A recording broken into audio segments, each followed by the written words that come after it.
Hello, welcome to Overkill episode number 9. I cannot believe it's number 9, but it is. Thank you guys for watching. Thank you for all of your support. Every week it seems like more and more people are starting to watch, so thank you. Once again, thank you to the Partisan for hosting us every single week, tolerating us. Come on down. This Friday, it's going to be awesome. The bands that are going to be playing are just through the roof. Are they? It is. I knew you were going to ask me this question. I know. I know. I'm putting Joey No-Nos on the spot right now. But who is it, Chris? Well, I think it's. Oh no, that's next Monday. Is it? It's next Monday. Yeah, okay, sorry. Copycats. Yes, Copycats. Coffin Cats. Coffin Cats. Okay, Coffin Cats, and then the Gearbox. what? Yes, Gearbox. Yeah, and this isn't edited. It's just going. So Coffin Cats. And I look so bad for not knowing who's no, you do not. You do not look bad. October 15th. Yes, October 15th. So come on down. It'll be awesome. Drinks are strong, as always. It's cool. Before I get started today, I wanted to also give a shout out to Sean at Main Street Tattoos. I have wanted an arm piece for so long and really didn't trust anybody, really wanted somebody who knew what they were doing. I went there, gave them an idea, a concept, didn't even give them anything that I really wanted, and Sean really came through. I love my tattoo, it's awesome. So thank you so much, Sean, and all of the gang over at Main Street Tattoos. If you need one, if you want one, even if you don't want one, if you go in there, I know that it will change your mind and you will want one. So go on over and tell them Theresa sent you. So today I have a very, very special guest. I say that every week, but you guys are all so awesome and special. This is such a great place. I'm especially special. You are especially special. Yes, yes. While your brother gallivants, you sprint. I saunter. I don't know. Oh, you saunter. I like that. Okay, you saunter. Yes. It's Joey No-Nos in the house. So thank you so much for coming. Thank you for having me. Oh, no, thank you. No. Thank you. No, thank you. I never thought you'd ever come on, so I'm very, why very not? happy. No, because you're just one of those people that kind of Hides in the shadows. yeah, keep to themselves. Yeah. It took a long time for you to even give me a hug. I'm a huggy type of Oh, you're a person, hugger. so I'm a hugger. Yeah. So it's like, okay, now he's okay. I can hug him now, and I Yeah. get a hug back. Yeah. Yeah. So thank you so much for coming. Thank you for having me. Absolutely. It's a great absolutely. honor now. You're 9. I'm number 9. You are number 9. It's like revolution. You have a cavalcade of local stars on this program. Absolutely. Yeah. Now yeah. I'm counted among them. You totally are. I'm in the top 10. You've always been a star. You just haven't been on the show. So thank you for Okay. coming. Yeah. So tell me you like your brother RC. You do Love my brother RC. Yes, love your brother RC. You do like a jack of all trades. You're just all over the place. I try to stay divested or Invested? invested. Not divested. Spread over many things. Spread over many things. Yeah. So you work at the Merced Arts Council, Yes, right? I work for the Merced County Arts Council. Okay. And tell me what you do there. I am director of operations there, And which sounds much more important than it actually is. what do you do there? See, in the nonprofit world, they give you titles instead of raises. Yeah, I So know I'm that the very director of well. operations. Okay, so director of operations, and what do you do? as I director of oversee the operations? facility, Okay. and I do a little bit of programming, a little bit of this. I do galleries, gallery manager kind of thing. Okay. I So do a lot do you of- manage all like the artists and stuff that come through, or? Yes, I do now. It was Stacy, who was a former executive director, Mm-hmm. and then when she left, I took over. Okay. Yeah. Okay. So what catches your eye? I mean, the Merced County Arts Council. It's a gem that a lot of people don't know about it, and You'd be surprised how many people say, "Where's that? right. What is that?" Right. Yeah. And it happens all the time. I know, and I don't get it. So I'm So hoping why that is this that? will. I don't know.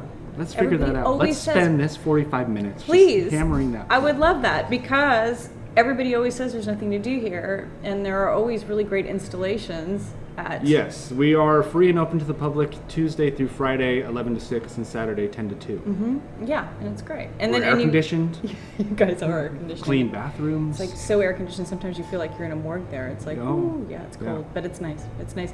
And so tell me then, you have some really interesting local art. right now you have Karen LeCoq, right? I have Karen LeCoq in Okay. right now. She did an installation based on.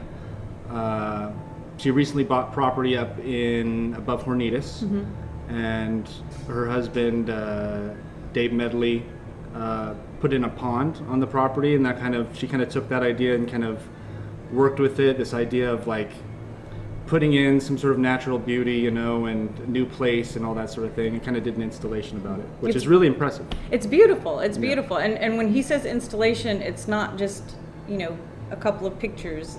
The whole wall is covered in Frogs. yes. And there it's like tadpoles. yeah. Tangible. Toadstools Yeah, I and- mean not that you can touch, but it's very Yeah, don't touch it. Yeah, don't touch it. but very, very 3D Yeah. out there. Yeah, it's pretty cool. Yeah. Yeah. So how do you choose which artists you There's a showcase? process. So we have a curatorial committee that meets, and people submit from all over the state, all over the country sometimes. And the curatorial committee, we gather all this information for, they give it to them, and they kind of talk amongst themselves and sort of vote on stuff, and that's the stuff that gets in.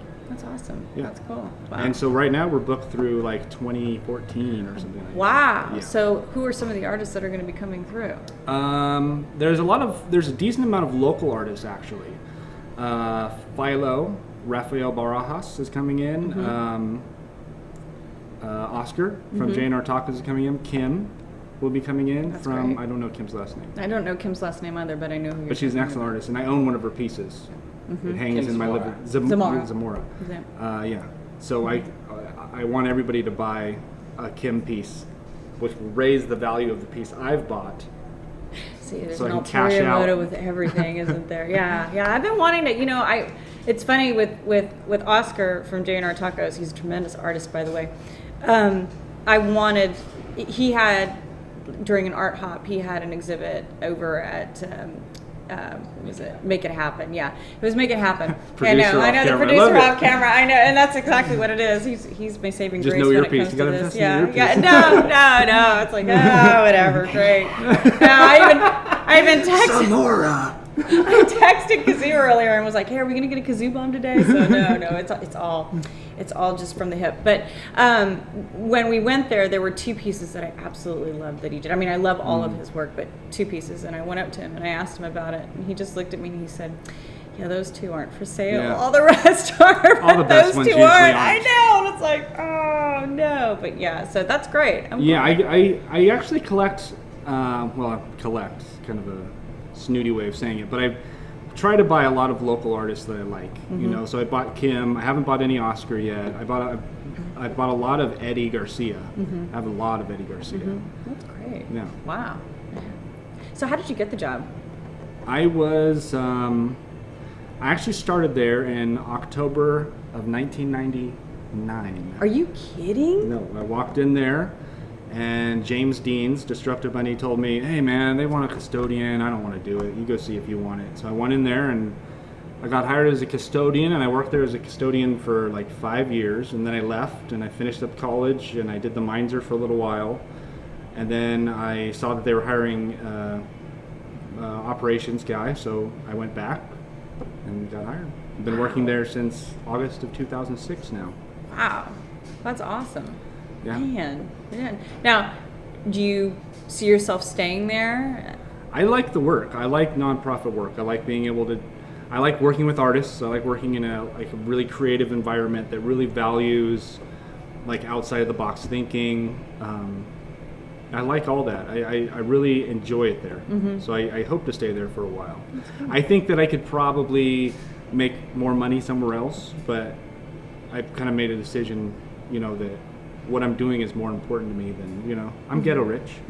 I can afford everything I need. I think that's awesome, though. I think it's awesome, and I think that it's something that Merced really needs. I mean, everybody always talks about just the arts community or lack thereof, and I just think all you have to do is kind of look around, especially downtown. I mean, I think that it's a stone's throw with everything that's happening, whether it's the Merced County Arts Council or Playhouse Merced, Merced. Symphony, Merced Theater. Well, and even the Partisan, Right. it's all there, and I just Or even J&R Tacos, they do conjuntos. yes, they do. And that's a really cool idea for for an evening of entertainment. It is, and I don't think that many people in Merced, well, at least I would say people who kind of frequent downtown are aware of conjuntos and the heritage and the culture that surrounds it. So I am not familiar with the heritage. I just know it goes on. Yeah, it's really well. Being from San Antonio,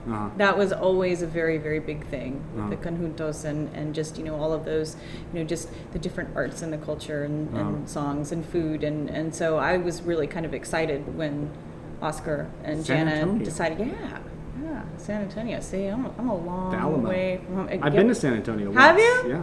Have you? When? With Wolof. When? What year? And we was played. it? I don't remember. I'm not gonna remember now. No. But it was on a tour. It was on a tour. We went through Texas, went to San Antonio. Where did you play? We played in this artist lady's warehouse, and it was all set up with like these bean bags. It was really trippy. I know exactly what you're talking about. And I know exactly what you're talking about. It was like an art space /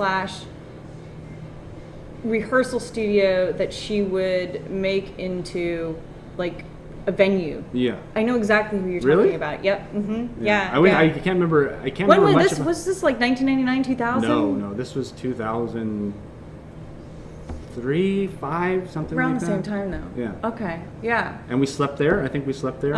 It was all. I just remember being really plush. A lot of body pillows and shag carpets. Yeah. The smell of Nong shampoo. Yeah, I know exactly who you're It talking really was new agey kind of stuff. I know exactly what you're talking about. Yeah. Yeah. And she hosted a lot of really cool bands. Yeah. Wow. And a nice little crowd showed up, and it was cool. Yeah. And then I wanted to go to the Alamo, but we didn't have time, so I just got to drive by. Oh, so yeah. Well, you can drive by it. It's kind of funny because everybody always thinks the John Wayne movie Alamo, and so they always think that it's like way out in a field somewhere, and then when they realize that it's like right downtown, Yeah, in the middle of town, next to a mall. And you know what I thought of when I went to the Alamo? Well, first, when I wanted to go to the Alamo, obviously because of Pee-wee's Big Adventure, right? Of course. But when I got to the Alamo, you know what came into my head? You know, That there's no basement in the Alamo? No, just kidding. well, you know what movie came into my head when I was at the Alamo? What? Cloak and Dagger. Do you remember Cloak and Dagger? I totally remember Cloak and Dagger. Dabney Coleman? Well, yeah, I totally remember. Well, and Henry Thomas went to our middle school for like a week, but we tormented him so much. Yeah.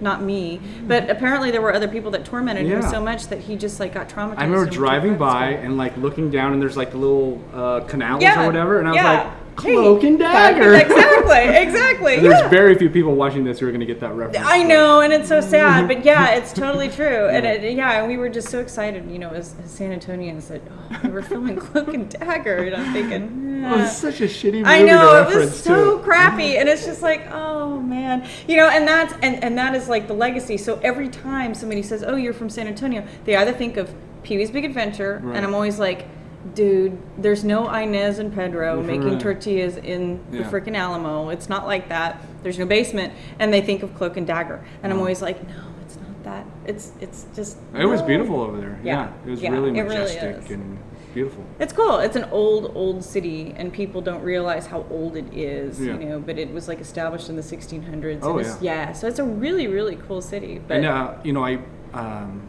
that was the first time I went through Texas. And I remember our first stop in Texas was a place called Flower Mound. Oh my God. It's way out in East Texas, Northeast Texas. Yeah, but I pulled a Pee Wee Herman there. I was like, I played a little house party. I played solo at a little house party. And I told the crowd, I said, there's something I got to try.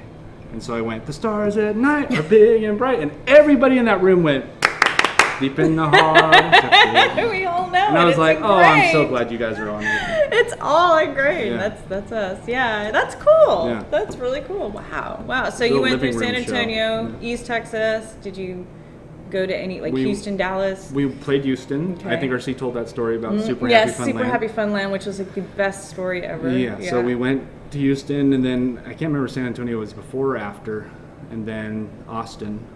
Austin's cool. Yeah. Yeah. Austin's and then cool. through West Texas, the long, lonely. Just tumbleweeds. And but there was this huge thunderhead out there, and it was we didn't know what we were looking at. So we're like, oh my God, is it a hurricane or something? Isn't it crazy? We had no idea. We're like, I've seen stories, man. Like we'll just flood out. It'll be a flash flood. And we'll get wiped away. Isn't it crazy? Though? But it's because so you're so in the middle of nowhere. We you're are. scared of anything. Yeah, exactly. We are when you're driving down that stretch of 10 or that stretch of 35, either or. When it's just like total. Sometimes you'll see like an abandoned trailer or something, and then you're just like, okay, what did I just land and just in? miles and nothing, and you're just like, oh, it's kind of scary out there being all so alone. And it's very Texas Chainsaw Massacre. I can see why people love Texas. How Texas is a really romantic kind of idea because this just expanse of like just wide open, lonesome prairie and. Yes, yeah, but then the water's the other issue because that's how I was. You're driving, you're like, oh, that'd be so cool to have. A piece of land out, and then you just think to yourself, like the reasoning, part of your, oh well, how would we get water there, and how would we get, but it is beautiful. Tremors. Yeah, exactly. I'm gonna reference a lot of shitty movies in this interview. No, but I love it. I'm gonna reference shitty a lot movies of are shitty awesome. movies. No, I love it. You're right. Tremors, Texas Chainsaw Massacre. I mean, it's the same thing. It's just like, I don't want to get stuck in here. So I get it. That's cool. Well, sorry about that divergent there, but that was cool. Awesome. Okay, so Merced County Arts Council, and then you're also a musician. I try. You don't try. You're very, very good. So how long have you been doing that? Not as long as some people. I mean, I started music when I was in 4th grade, back in the good old days. Not as long as some people. Well, I'm just saying. All right. I was lucky to go through school in a generation that still had like music programs and stuff. So when I was in 4th grade, I started playing saxophone with Mr. Heald at Chenoweth Elementary. Aww, saxophone. Do we have another Chenoweth alumni over Snoopy's, baby. Snoopy's. So Mr. Heald, and I played sax through junior high, and then midway through junior high I switched to drums, and I went through high school on drums. And somewhere around like my senior year of high school, somebody taught me like 2 guitar chords, and then I started. Wow. Yeah. So I'm curious then, why in the 4th grade you decided to? My sister was in band. My sister was in band, so my sister was in band all through school too. So it was kind of like a thing we did. You know what I mean? Like math, science, reading, band. Yeah. Okay, and why saxophone? I don't remember. You want to get the chicks in the 4th grade, or what? I don't think so. I'm sure there was some sort of like, it's probably some really bad pop culture reason why I chose the saxophone. Okay. Yeah. I was thinking maybe if it was bad pop culture, you'd like do the, what is it called? What was that? The piano on the... Oh, the accordion? No, it wasn't even the accordion. Concertina? No, it wasn't even A pirate? I was inspired by pirates, and so I decided to take up the concertina. No, what was it when it was like all... Oh, the 80s, glockenspiel. 90s? No, it wasn't even that. It was the 80s and 90s when they started doing the stupid... The keytar? Oh, the keytar. Guitar. Oh, no. Yes. See, I pulled one out. Wow. I pulled one out. Was I doing the accordion? There's none You of gotta this. do Okay, the guitar. I don't know, but anyway, yeah, that's what I the think to guitar. get the No, you get the chicks that way. But no, I'm just thinking saxophone. It's like guys with guitars always got the chicks. Exactly. So saxophone and then drums. So why did you switch from saxophone to drums? Because I went to Tenaya Junior High School, and one day at whatever recess is called in junior high, I think it's probably still recess, I threw a football, and it hit a very large guy in the head. And he decided that he was going to make my life hell at every recess from there on out. And luckily, the next day there was these drum lessons during recess time. And so I decided to go in there. So you did it for survival. I did it for survival, man. Just trying to survive the mean playgrounds of Tenaya Junior High School in the mid-90s, man. Serious shit. So you started the drums. So I started the drums. All right. And I loved it. And you loved it. Yeah. Okay. That is awesome. And I went through high school in the drums. Okay. And the drums is like a little, band is like a little click, but the drums is like a click inside a click. It is. So it gave me this really solid, cool, I mean, we're all nerds because we're in band, but it gave me this very solid little click. Yeah, little click. I mean, yeah, I was big man in the band. Right.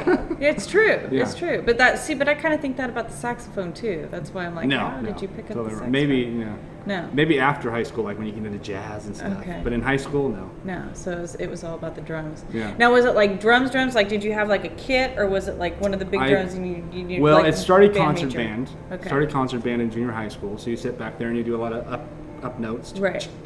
Right. And then in high school, it goes to marching band. That's like the natural progression. And then somewhere around sophomore year, you can get into jazz band. So did you go into jazz band? I went into jazz band and did drum kit for a while. Cool.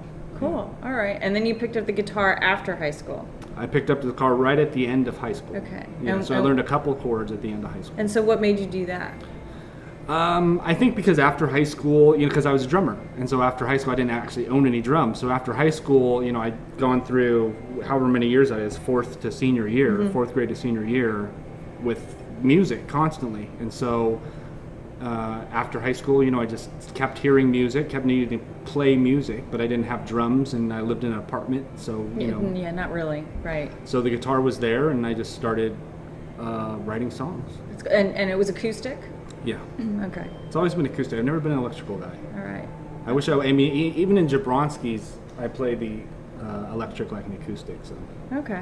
Right on. Yeah. And I'm not much of I don't consider myself much of a guitar player, but I just like writing the songs. It's like the process that's the most fun. And so tell me about the process, because I had never heard you until you did play at one of Tom's events at Tom Price at the Merced County Arts Council.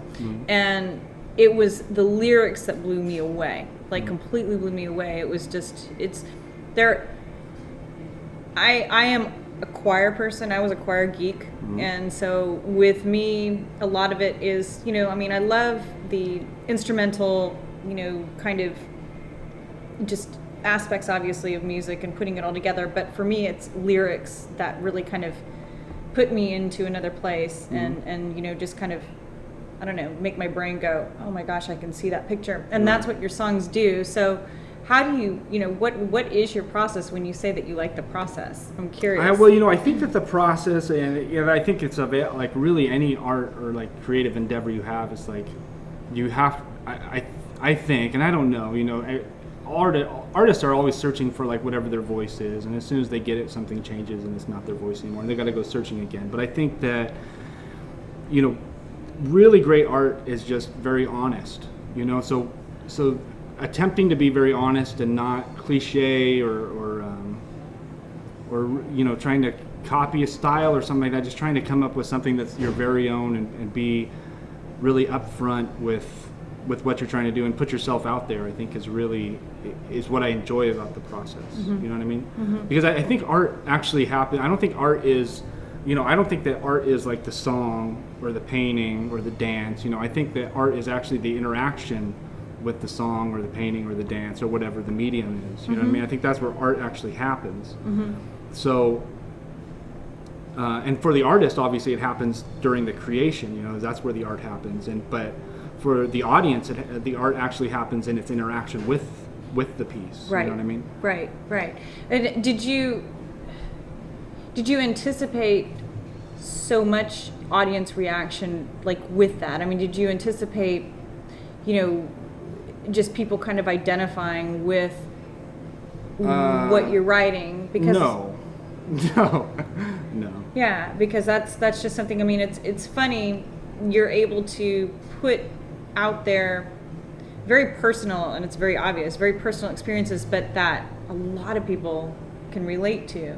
I mean, regardless about whether it's about your kid or whether it's about a chick that you knew, or it's just everybody's kind of had those experiences, but you put them in this just beautiful box of words that.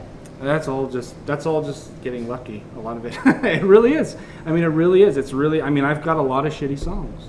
I've got a lot of shitty songs, and you will never hear them. You know what I mean? So there's always like an amount of editing that goes on in any kind of performance. In any performer's life. There's a lot of shitty things that you're never going to see. So how do you decide what's shitty and what's not? Whatever I can stand to listen to myself play. Really? You know, if I can't stand to play it or like listen to it, or if I'm embarrassed by it, you know what I mean? Yeah. Yeah, I just won't play it. All right. Sometimes I'll record it and put it out there, but I'm not going to play it. Okay. All right. That's cool. And I honestly, I just forget them. I just forget them. Because there's so many. Well, no, I mean, there's a lot, but I don't think that's an excuse to forget them. Well, it's laziness that makes me forget them, really, because I don't practice them. But you know, there's some that I'm done with it. You know what I mean? Like, Okay. yeah, I'm not gonna bother trying to keep that up here. All right. Because for a lot of years, I didn't write many of them down, and so I lost a lot of them to just time.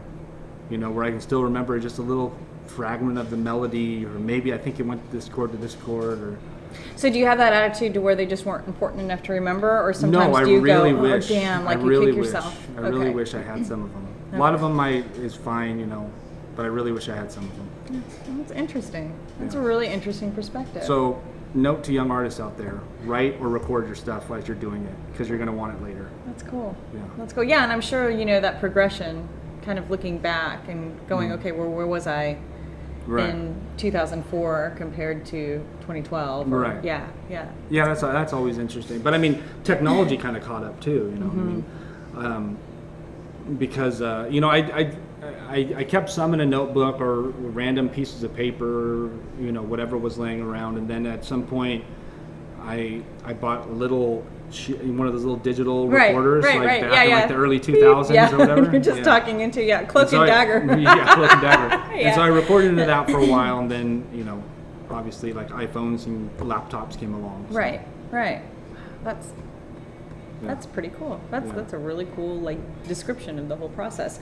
So you had said earlier, and I think this is such a cool point, and I want to get your perspective on it, that when there was more emphasis on the arts in school, whether it be band or choir, performing arts or whatever, do you think that kind of shaped you into? Oh, definitely. Yeah. Definitely. I mean, it's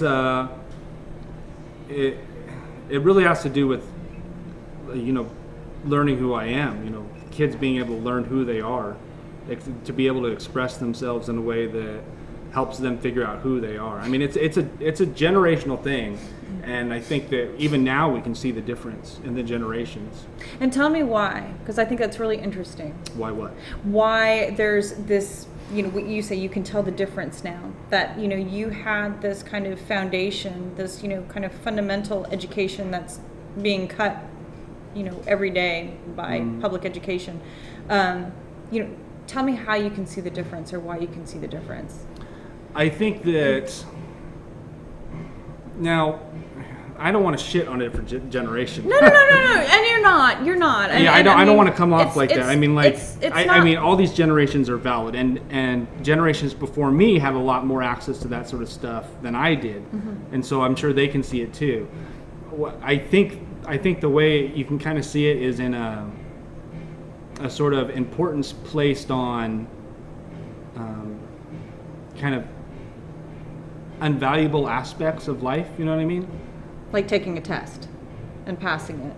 Yeah, there's that. There's the whole, what has the arts been replaced with? But there's also like a generational kind of like cultural shift in that I don't know if when I was in school, if I would have thought the same things were important as is thought now. You know what I mean? And what did you think was important? Well, maybe I was just weird. I thought that happiness and getting to know who you are was really important, whatever that meant, or however that was interpreted when I was younger. Obviously, you don't think that deep when you're young. Right. And But in retrospect, having more of a connectedness to not just like people, but like institutions and that sort of thing. Right. Yeah, and I think that's really, really interesting, because I am, and I don't want to shit on any generation either, because I think that, and I don't want to blame anything, whether it's the education system or whether it's the parents or whether it's, the kids themselves. I don't know what it is, but I do think that there is really something missing in the sense when you take that art component away from education. Well, it's self-actualization is what it is. Yes. It's the ability to teach somebody what you're taking away is the ability for someone to learn about themselves. You know what I mean? So instead Yes. of like all this passive learning that's coming through, you know, arts is really about learning about yourself. And when you take that away, there's gonna be consequences for that, you know. Right. Yeah. And you know, and it's interesting. That's why I wanted to ask you this. You know, Dan and I have been helping some, you know, kids like with videos and just, you know, things, and it's interesting when you push them, because I think that, to your point, things have just been taken away and they have this mindset to where, okay, well, I have to put it in this little box. It can't be me. But when you push them and you tell them, which is harsh, but no, that's crap, and I know you can do better. I want to hear you. I want your story. I don't want somebody else's story, and I don't want to hear what you think I want to hear. Yeah, and it doesn't necessarily have to be packaged in this way. Exactly. It can be packaged in the way that you want it packaged. And to see kind of the light go off in their eyes going, oh crap, you mean I'm not bound to any rules or any, you know, just no child left behind tactics or no testing. I can just do whatever. And it's amazing, to me at least, to see them just get it and go, wow, and then be so excited about doing something else. And then what they don't realize in the process is they are being educated in English and in math and in science and in humanities. That's a lot of ethics. what people don't realize about the arts, is how instructive it is to all the other components of learning. I mean, all the other disciplines of learning. Right, you know? right. He almost knocked over a light. Right, yeah, and that's why, you know, I find it, that's why I love talking to, you know, artists and people in the art community about how they came into this. And it just makes me sad when I see these kids today, and again, not shitting on a generation, but at the same time, because it's not their fault, but something's been taken away from them that has, I think, really made them less aware of themselves, or not giving them the tools to kind of find who exactly they are. Yeah, but I do think that it's like they do get it. The thing is, it's not as I don't think it's as robust as it could be, because I think that it's like innate inside of us to have this sort of thing. And once they do come across it in their lives, wherever it is, high school or middle school or college or elementary school, they do have an inclination towards it, because it's inside of us, you know, just as much as like history or like a want for knowledge anyways. But I think what they're being robbed of really is the resources to explore it. You know what I mean? Right. And I don't think that they're finding that, obviously, in school, and the majority of people aren't finding that at home either. And that's what just kind of, you know, tears me apart, because at least in school with public education, you had that option and you were able to, you know, okay, this is well, what the thing, I it could be that the transition hasn't happened yet. You know, for so long we had it in public education, it wasn't something that really needed to be taught at home. You know what I mean? Right. So this could be like a transitional moment where all of a sudden these sorts of this sort of learning has to happen in the home, you know, the same way morals do, or that sort of thing happens. Right, yeah. We don't have answers. No, it's interesting though. It's no, and I just wanted to hear your perspective, because it's just it's fascinating to me how, you know, how obvious it is, but yet they still cut because of, you know. Oh, it's money, man. I know. Everybody's short. I know. And you're right. Everybody's short. I know. But I really would like to, you know, push what you said as far as, you know, gosh, you know, families and parents and guardians and stuff like that. I keep wanting they to should grab be one there. of these. To wipe it up. At the corner He's of my eye, grabbing a microphone. At the corner of my eye, it looks like a rag or something. I'm just like, that'd be class act shit. The sound man. Yeah, well, no, and speaking of that, that was going to be my segue in there, the wiping the tables. So you also, you're a partner in the Partisan as I am. well. Yeah. There's 3 of us. Right. So tell me about that. I know that RC kind of did, his spiel the other day, but Uh-huh. how, RC kind of did, his spiel the other day, but Uh-huh. how, in your perspective, how did it all come together, and what does the Partisan mean to you? Well, there's 3 of us, my brother, my good friend Tim Williams, and myself. And at some point in early 2007, we saw this opportunity, and we were really scared, but we decided to do it anyways. And what were you scared about? Everything, because we'd never done anything that big. Well, Tim's done construction for a long time, so he's kind of like he's a little bit like the papa of the group. You know what I mean? So, and he has his own construction business, and that sort of thing. So he was kind of versed in this whole idea. But even to him, it was really new. I mean, we were really at the edge of our abilities, I think, when we got in here. Okay. I remember the first night just happening. Really? Oh yeah. What was the first night like? The first night we told no one that we were opening. Now we definitely didn't have a Facebook page. I don't even know how popular Facebook was. It wasn't very popular. In 2007. Yeah. So we just opened, and the place was absolutely packed. Really? And we freaked out. Yeah. Wow. And luckily we had we hired a really good crew that all had bartending experience and bouncing experience and bar backing. Well, we were bar backing. Yeah. We didn't think that far ahead. Oh, Right. you're probably gonna need somebody to pick up all these glasses and wash them all, don't you think? Yeah. Yeah. Yeah. So yeah, we just opened, and it was. I don't think we told anybody, except for maybe a couple of close friends.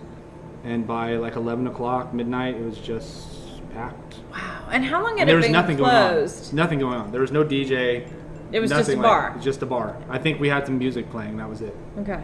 And how long had it been how long had it been closed before you reopened? Oh, not that long. Yeah, I didn't think so. 9 months, maybe a year, at most a year. Right. Wow. So why do you think that was? I mean, obviously, okay, so you told a couple of your close friends, that kind of thing, but I mean, do you think the interesting part about that story, about it being so packed on Friday, is we're like, oh my God, this is the best business we could have ever went into. We didn't even have to advertise, this place was packed. And so we got all ready for Saturday night, and we opened up Saturday night, and like, it's okay. Yeah. 30 people showed up or something. Really? Yeah, and we're like, oh, this is the bar business. Okay. All right. Yeah. Right on. But- So why it was so good that first night, I don't know. Word of mouth just kind of spread, Right. Right. Why was it slow the second night? Because everybody came out Came Friday, out maybe. night. Wow. Yeah. Right. So what do you think has been then? I mean, you guys have been really successful. I mean, really successful, not only as, mainstay bar coming in and, getting a drink, but also attracting, a lot of really good talent.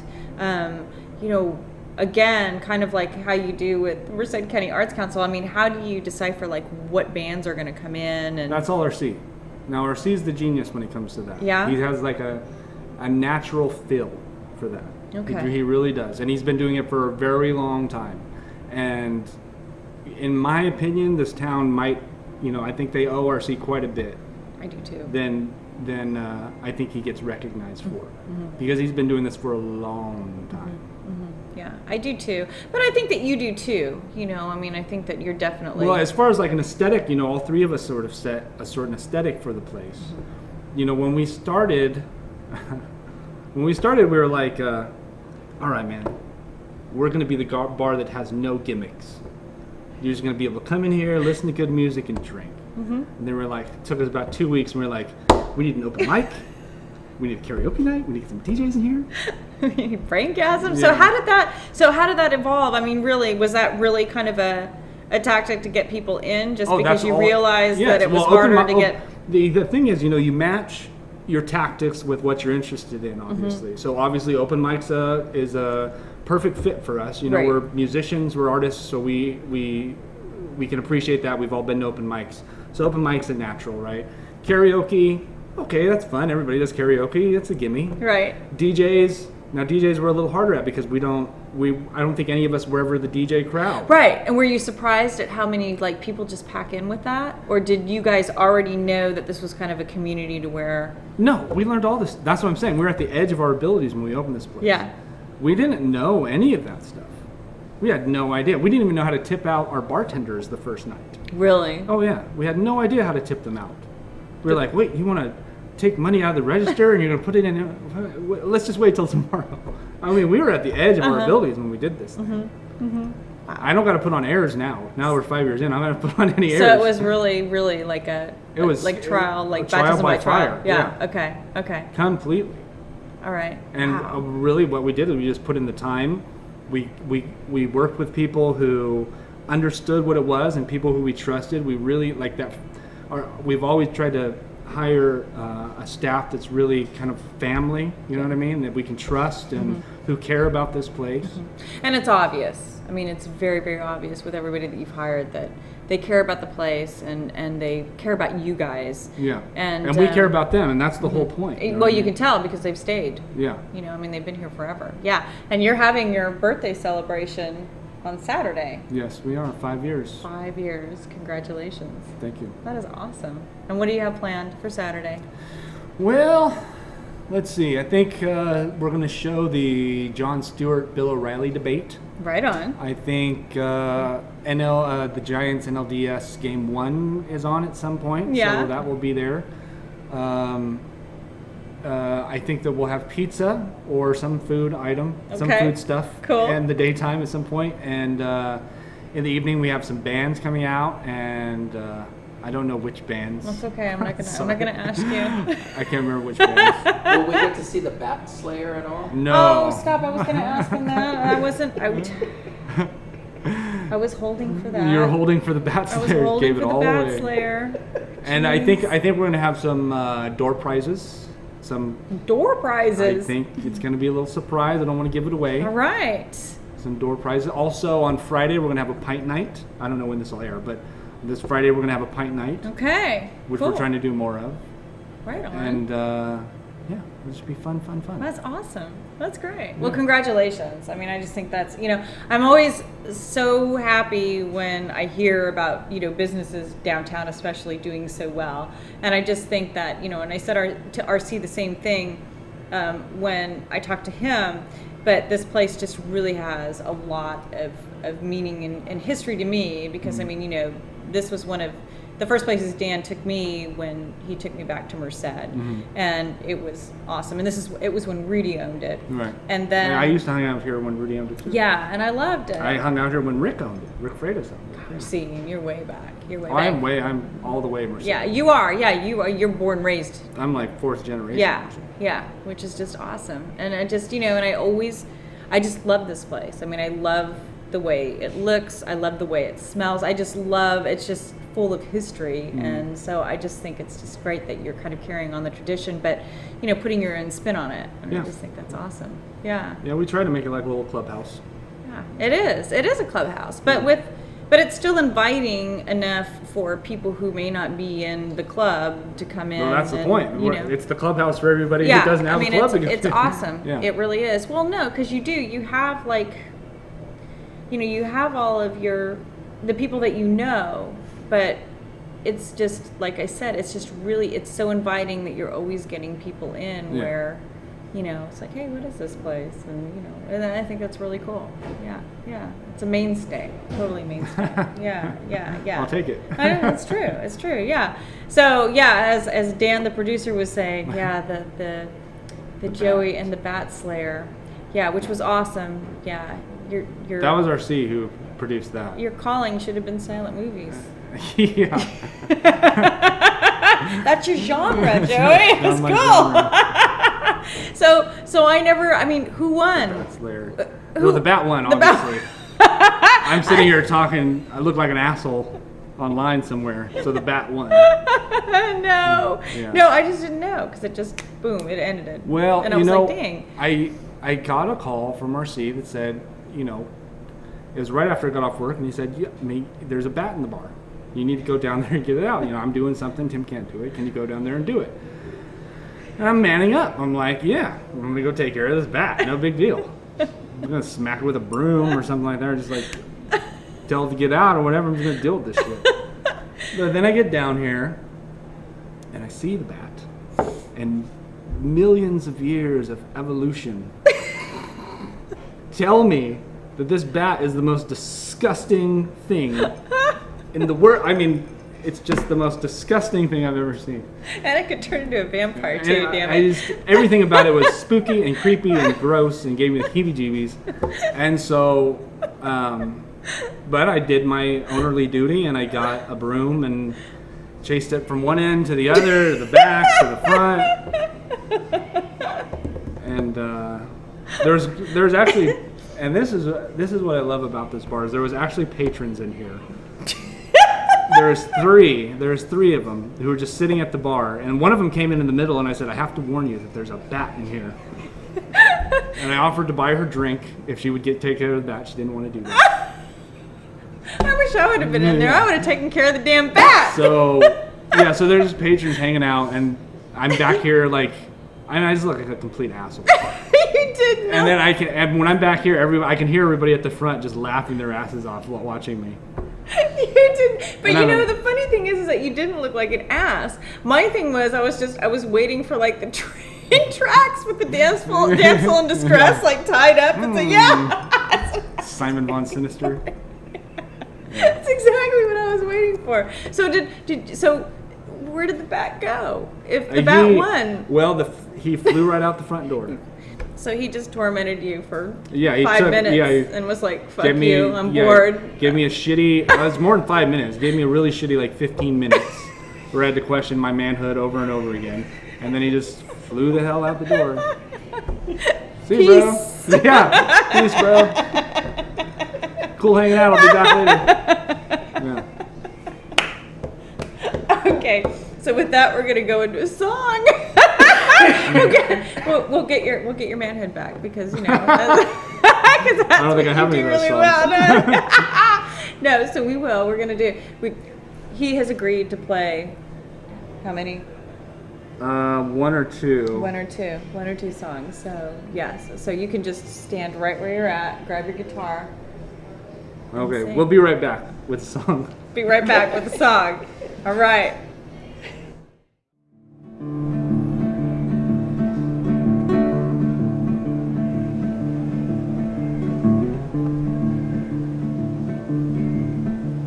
This is a song I wrote for my son, the Rambler. That's his name, the Rambler. When he was a baby. He's now 2.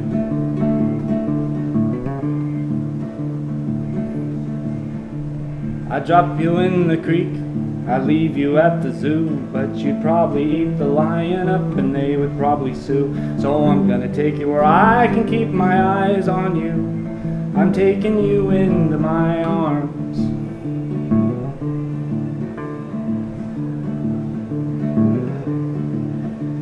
I'd throw you out the window, but you'd probably grab the frame. In Hollywood, you'd have elusive bad boy fame. So I'm taking you where I know you can't do no harm. I'm taking you into my arms.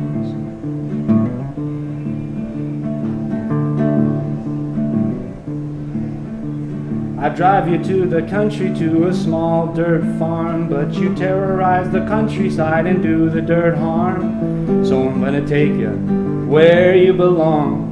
I'm taking you into my arms.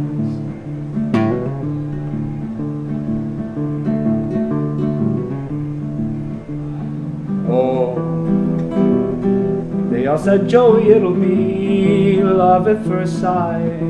But now I see you every day and crying every night. I'd throw you in your room and lock the damn door tight, but you'd scratch and piss and moan and keep me up all night. So I'm gonna take you where you wanna be and belong. I'm taking you into my arms.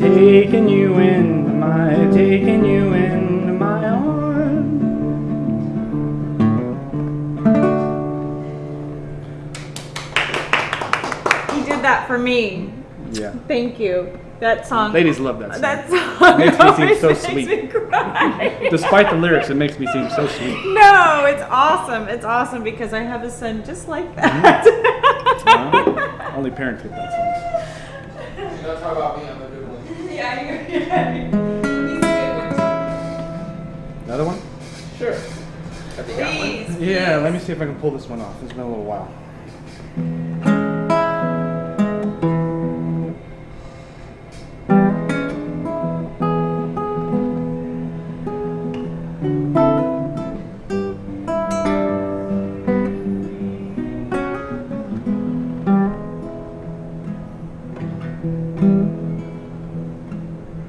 Take me back to that small town where I could afford to pay my rent. Trade your Aggies for a yuppie set. That's a city in the UC's dead.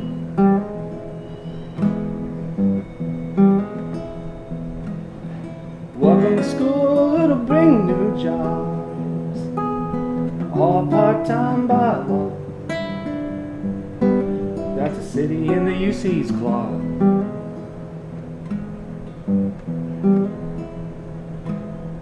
UC Merced, UC Merced.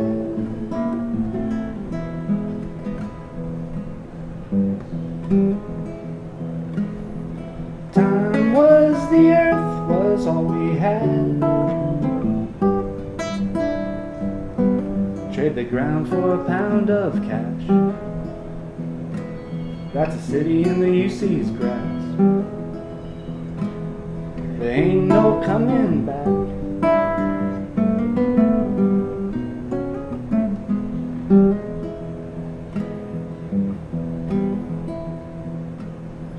UC Merced,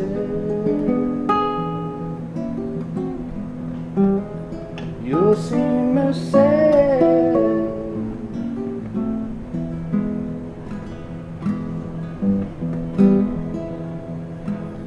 No use in rushing now. You can't buy the farmer a plow if he can't afford his house. No use in slowing down. The people got a right to sell. They ain't been living their lives that well. They got a piece of the puzzle now, and they're selling out a piece of the puzzle now, and they're selling out.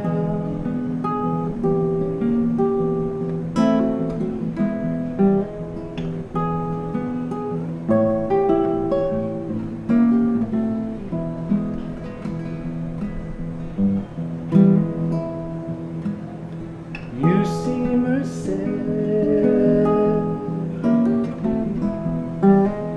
UC Merced.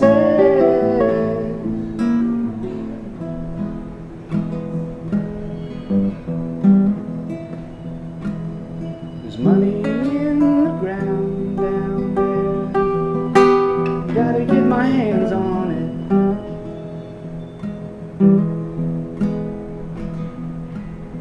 There's money in the ground down there. Gotta get my hands on it. Gotta get my hands on it. Gotta get my hands on it.